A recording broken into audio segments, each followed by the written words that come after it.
Bonjour à tous et bienvenue sur ma chaîne YouTube Charles en Russie, privé de tout le monde. Aujourd'hui, on se trouve dans la petite ville de Zvenigorod qui se trouve à 70 km à l'ouest de Moscou. Je tenais à vous montrer cette première petite ville à l'extérieur de Moscou, qui est une ville avec beaucoup de charme, que je trouve vraiment très jolie. C'est une ville qui est très ancienne, elle remonte au 7e siècle. Donc on va aller la visiter. Merci à tous en tout cas pour votre support, pour tous les commentaires, les likes que je reçois. Si vous aimez le contenu sur la Russie, n'hésitez pas donc à liker, à partager et à vous abonner. C'est parti, on y va, let's go.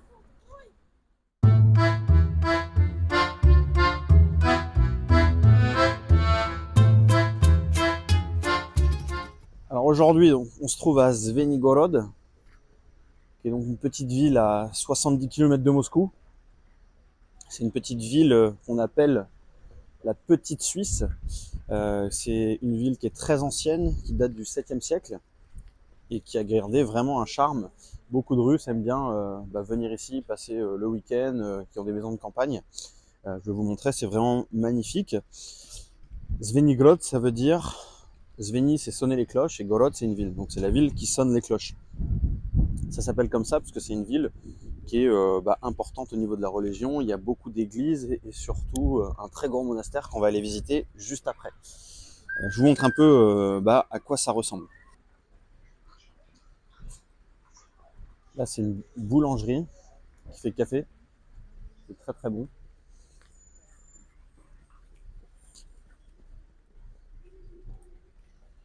Donc là, on est dans la rue principale de cette charmante petite ville. Ça a vraiment un certain charme. Et je suis content de vous montrer cette petite ville aujourd'hui parce que, en plus, je reçois beaucoup dans les commentaires. Oui, mais tu sais, Charles, il n'y a que Moscou et Saint-Pétersbourg qui est développé. Va filmer à la campagne, tu verras. Je suis pas d'accord parce que je connais quand même la Russie depuis 2 ans, plus de 2 ans maintenant, et que il y a quand même beaucoup de villes maintenant qui sont développées de plus en plus et qui sont vraiment très propres et très jolies. Alors bien sûr, il y a des contrastes. Hein. On est en Russie, c'est le pays qui est le plus grand du monde. Tout n'est pas développé, mais en tout cas, c'est en bonne voie. Et on verra au fur et à mesure dans mes vidéos que ça reste quand même un pays qui est très développé et qui se développe de plus en plus. Alors là, j'adore cet endroit. C'est un square.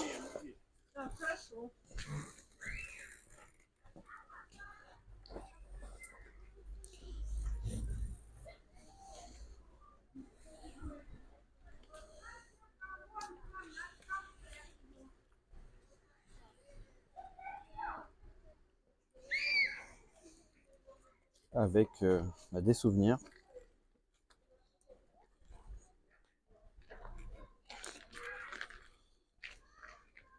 On va regarder la petite boutique de souvenirs.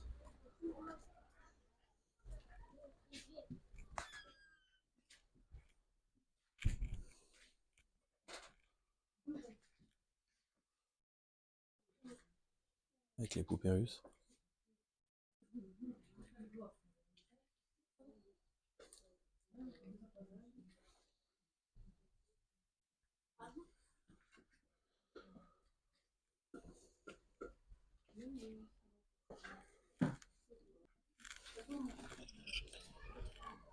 Et ça, c'est un restaurant qui est sympa aussi. Le concept, c'est de la nourriture, tout est à base de lapin.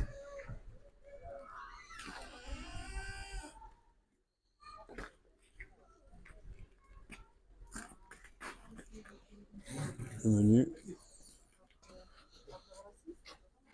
Donc les prix restent plutôt corrects. Hein. On est dans les 5-7 euros. On va aller se prendre un petit café.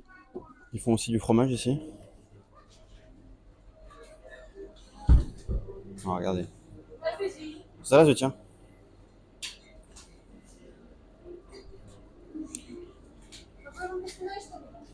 Можно, пожалуйста, капучино? С собой капучино. Карты, пожалуйста.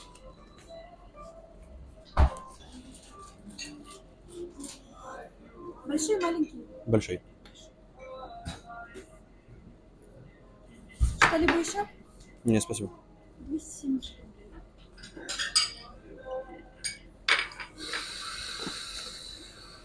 Incroyable le fromage. Saucisson, des pâtisseries, des petits macarons.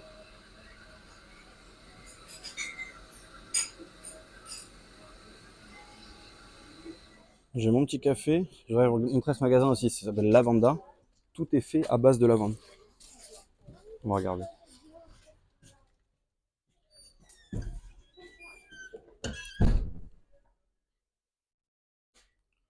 Ça va, tiens.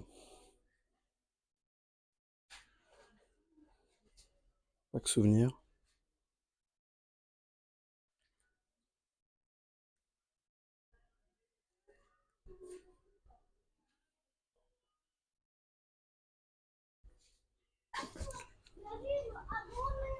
Voilà, ça c'était l'adorable petite place rouge en plein milieu de Zvenigrod.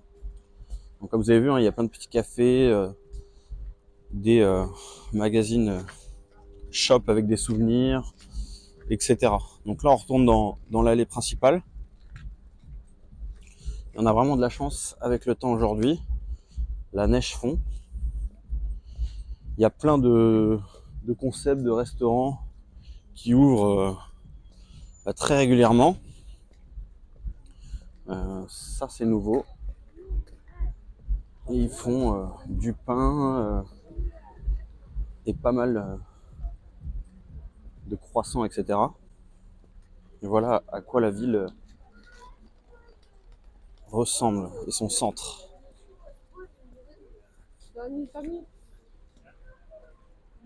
Ça me fait penser un peu à un petit village de montagne qu'on pourrait avoir en France.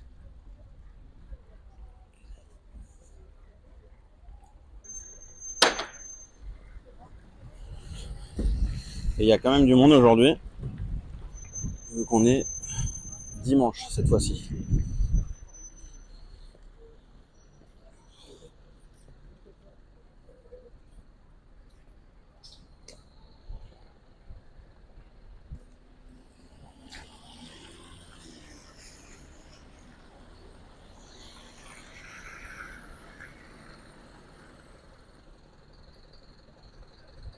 Là, c'est le cinéma. On va aller regarder. Et c'est le cinéma, ça. Ouais. On va voir ce qu'il y a à l'affiche. Master Margarita. Donc, il y a toujours tous les films du moment qu'on a, même en Europe.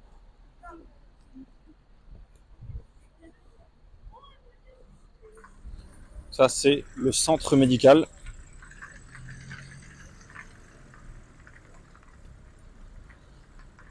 Qui est assez connu. Là, il y a une salle de sport, là. Fitness On. Et ce petit café qui est magnifique. C'est Tvoy Dome. Dome qui veut dire maison en russe. Regardez les lumières avec l'église derrière. C'est quand même très joli.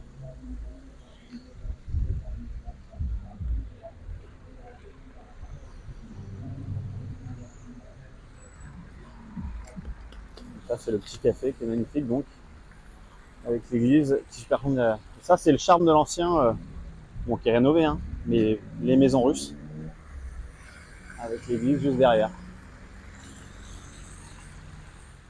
Très belle église orthodoxe.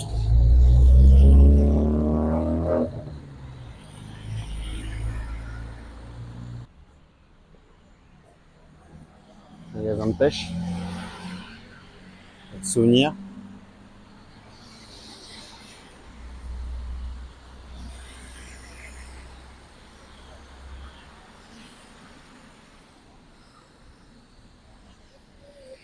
Et là, qu'est-ce que c'est?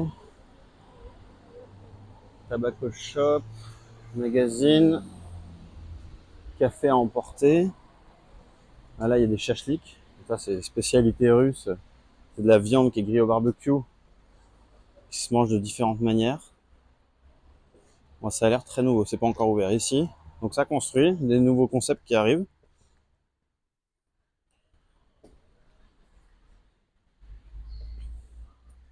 Là, c'est boucherie. Et je répète pour certains, hein, je suis pas un guide. Moi, ce que je vous montre, c'est ce que je vois. Je prends bien sûr quelques informations qui, je pense, sont intéressantes, mais je suis plus vraiment là à vous montrer à l'instant T comment ça se passe en Russie, dans différents endroits, et comment vivent les Russes en 2024. Et là aussi, c'est nouveau. Donc là, c'est plein de petits stands aussi. Donc on a un premier, c'est café, boucherie encore.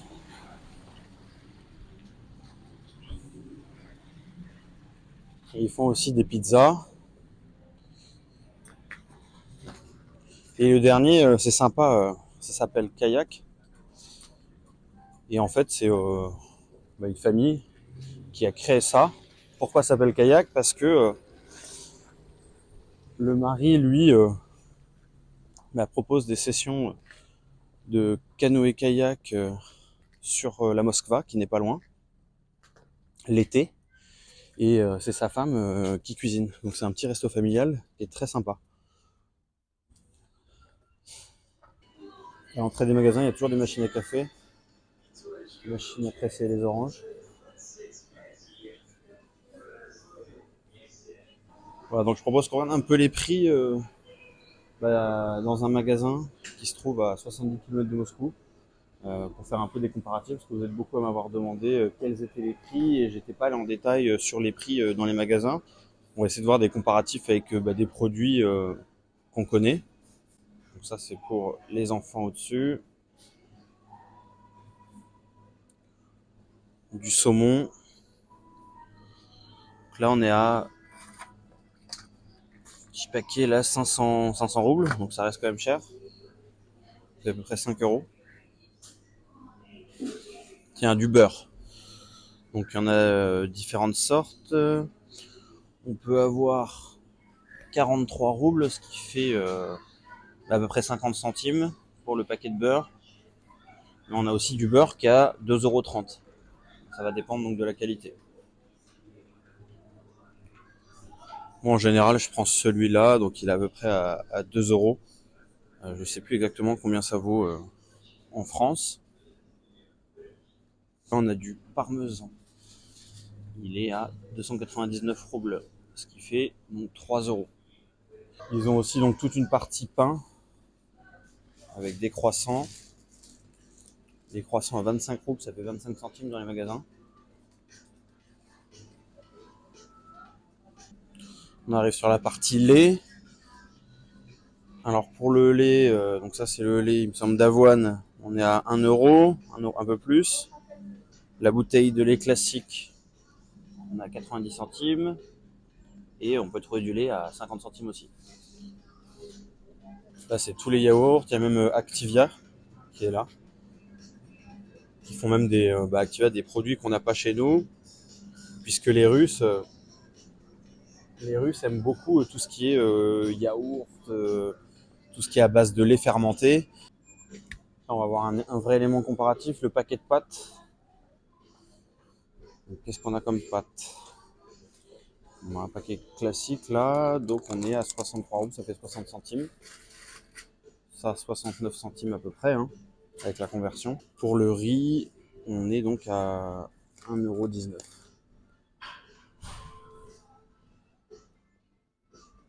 Ils ont toujours dans leur magasin une partie avec des petits chocolats comme ça.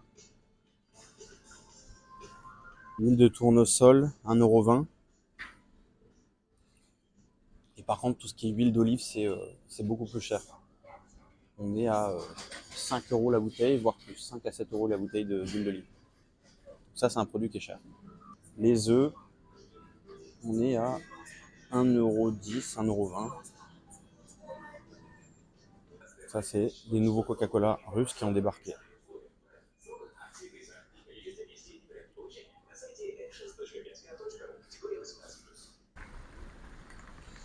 Et ça, c'est le musée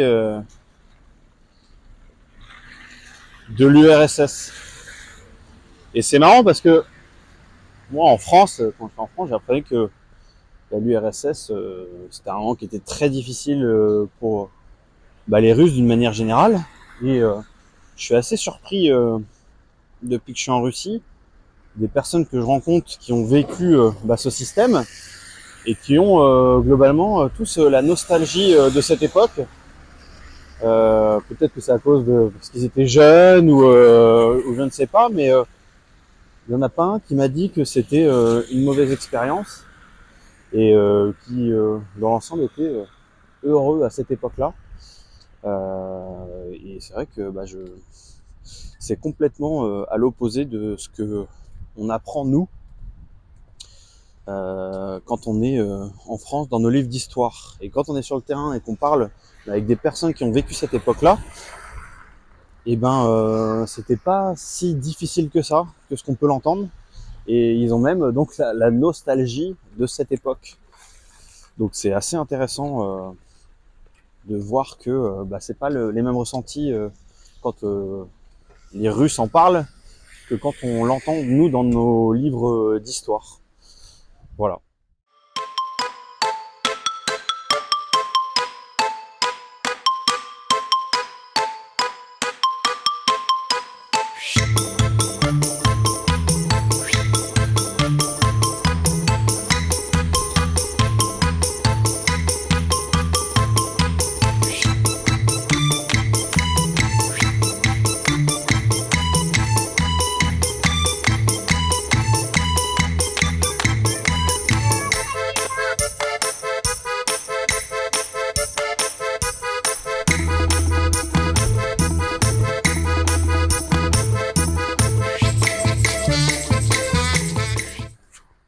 Alors qu'est-ce que vous pensez de cette petite ville?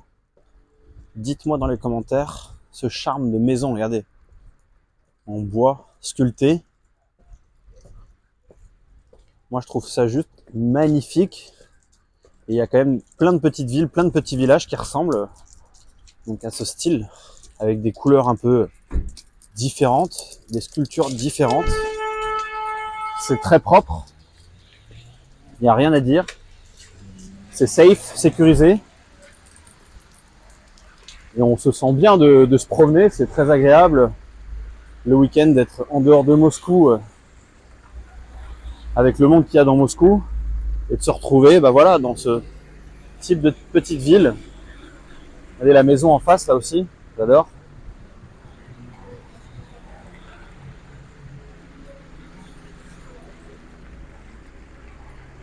Et ça c'est vraiment une première ville et je vais en montrer plein d'autres que je connais pas. Mais je peux vous dire que la Russie réserve des surprises parce que il y a vraiment plein d'endroits surprenants.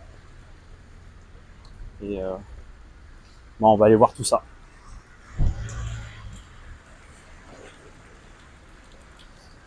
Là, je vais reprendre la voiture et on va aller se rendre au monastère et sur les collines pour vous montrer un peu à quoi ça ressemble.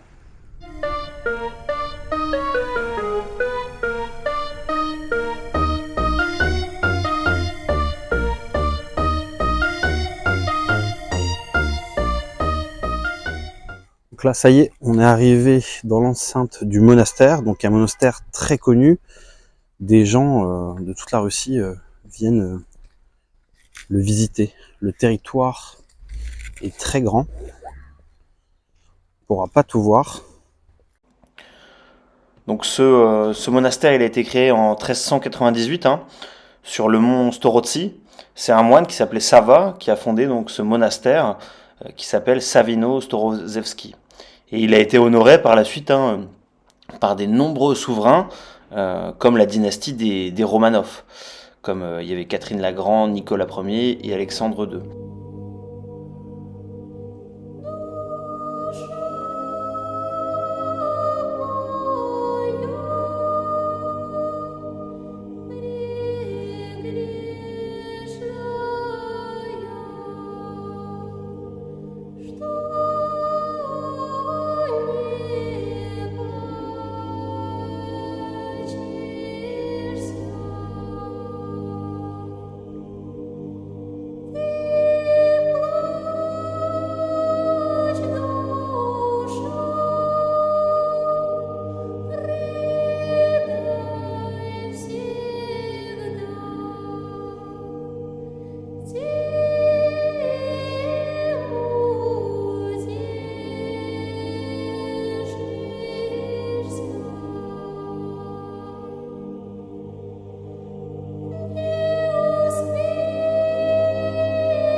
N'hésitez pas à m'écrire dans les commentaires, likez la vidéo et on revient la semaine prochaine pour une nouvelle vidéo. Ciao les gars.